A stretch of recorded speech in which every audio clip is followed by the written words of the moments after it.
Las Vegas is one of those few cities in America where the cost of living depends on where you live. Not the hype, not what you hear on the streets, not what your cousin Vinny lost when last time he came to the strip and he dropped $1,000. So today I'm going to break down the real cost of living in Las Vegas in 2025. The numbers, the hidden fees, the stuff that nobody tells you about and you don't know until you actually live here and you're stuck with a bill. And I'm going to share with you the things that can actually save you money as well. I'm also going to compare it to what the averages are across the nation and other competing cities.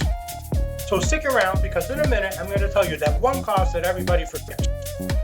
And it's that one thing that hits your wallet every month. Also, don't go anywhere because I'm also going to reintroduce two old videos of mine that are very much related to what we're talking about right now. If you haven't met, I'm Jocko. I make videos showing you what it's really like to live in Las Vegas.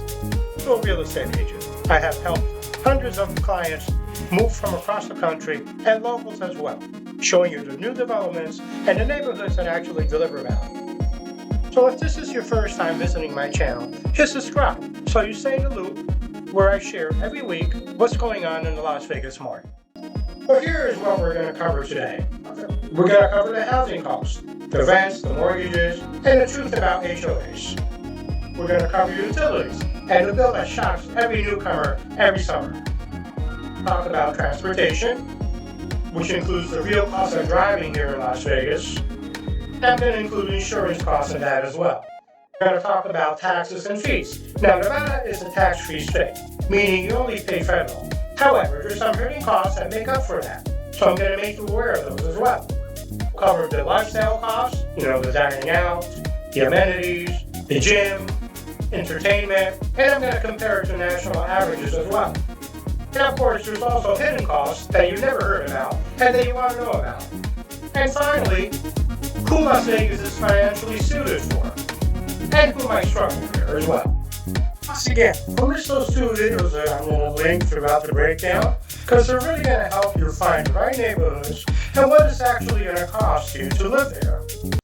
So let's start with the basics. Your cost of living in Las Vegas depends on three things. One, where in the valley you live.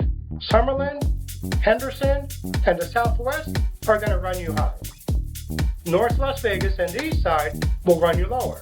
And this will be the biggest factor in your monthly budget. Number two, how much AC you use. Summer AC bill hits different, trust me. We'll talk about utilities in a moment.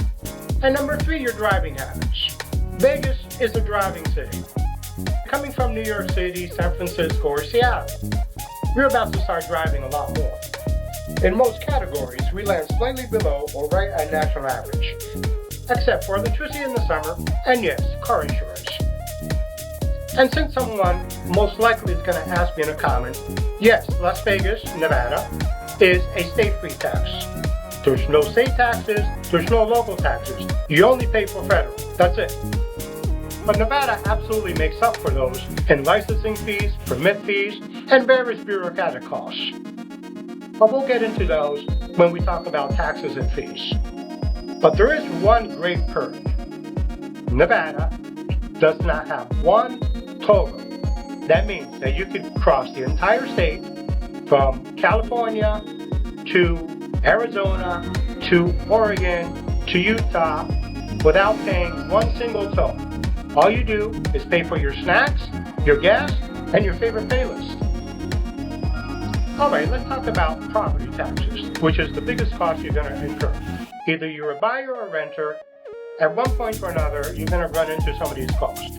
And what's mostly misunderstood is the difference between assessed value and market value. And if you don't know these two things, you're going to completely overestimate your taxes. Now, before we break down the utilities, car insurance, and hidden costs that hit you every single month, let's clarify one thing. One of the biggest mistakes people make when researching Las Vegas is they can compare it to coastal cities like New York, Seattle, or San Francisco. If you're coming from one of these cities, moving to Las Vegas, it's going to feel like you got a raise. Here's a simple version. Everyday costs run about 20 to 40% lower. Groceries sit at about national average, in some cases even lower. Dining out is generally cheaper unless you go to one of the casinos. offer a great fare for the price. Parking, free in most cases. Once again, if you go to casinos, you're going to pay for parking. However, if you're a local, most casino hotels give you a 3-hour free of charge parking. In 3 hours, you usually get to watch a show and have a nice dinner as well. Gas is usually cheaper than the coastal cities as well. Right now here the average is $3.50, give or take. Coastal cities, they sit around $5. Sales tax is very predictable as well. And once again, we pay no state or local income tax, just federal. But here's the real comparison people really debate when choosing Las Vegas. 1. Phoenix.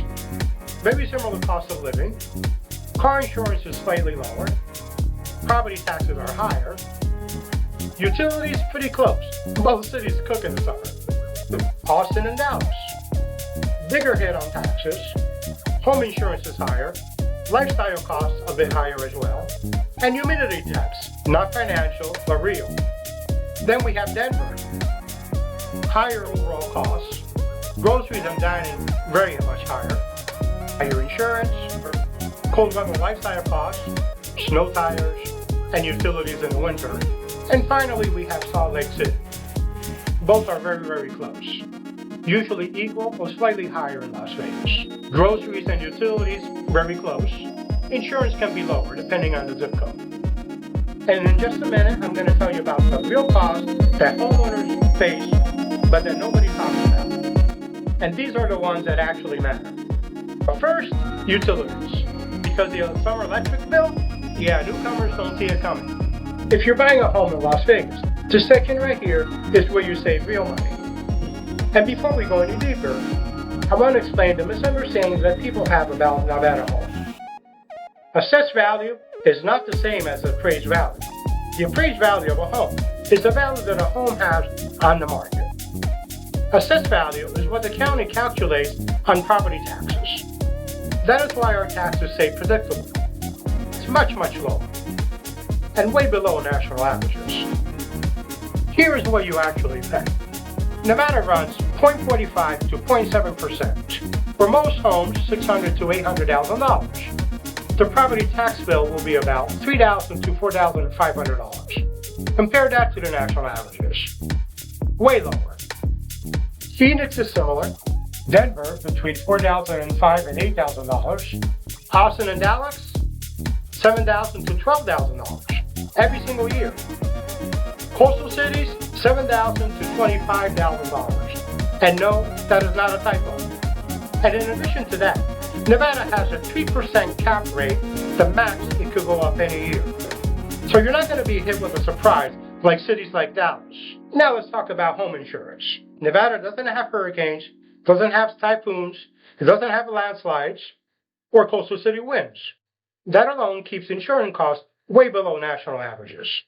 Here, most homeowners pay between $700 and $1,400 a year. That's it. And for people coming from Florida or Texas, yep, you heard that right.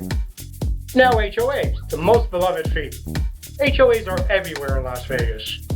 But not all HOAs are expensive. Single-family homes in certain areas run between $20 and $65. In master plan communities, they run between $80 and $150. Townhomes, $150 to $300. And high-rises, this is where it gets expensive, between $400 and sometimes even over $1,000 a month. Worth every penny if you use all the amenities. They provide you with gym, with concierge service, with valet parking, pools, and many, many more amenities. Now, is it a good thing? Depends on your lifestyle. These are right around or slightly below national averages in HOA metros. Now let's talk about SIDS and LIDs.